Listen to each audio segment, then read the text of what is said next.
Šajā telpā ir mēbeles no Tomes zivjaudzētavas un Rīgas pils.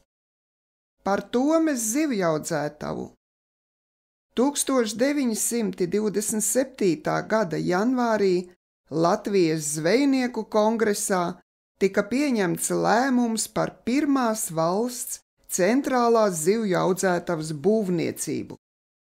1929. gadā audzētava tika nodota eksploatācijā, un jau pēc gada pavasarī Tomes zivju audzētava Latvijas upēs ielaida vairāk nekā 3 miljonus zivju kāpuru.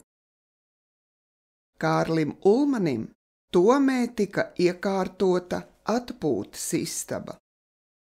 1993. gadā no Tomes zivjaudzētavas muzejs saņēma dāvinājumu sofu un kumodi, rotātus ar kogriezumiem.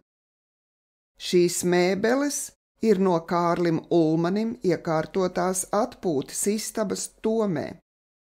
Publikācijās, kas pieejamas portālā periodika.lv, ir fotogrāfijas, kas apliecina ministru prezidenta Kārļa Ulmaņa viesošanos Tomē 1935. gada augustā.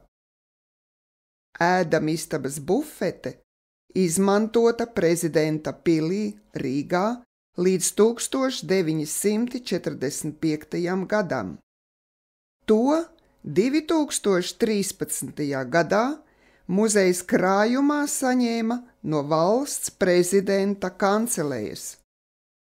Savukārt par vannu ir stāsts, ka aizvadītā gadsimta 30. gados tā esot speciāli pasūtīta un atvesta no Amerikas un izmantota prezidenta pilī, prezidenta dzīvoklī. Vannai ir dubultas sienas, lai ilgāk saglabātu ūdens nemainīgu temperatūru.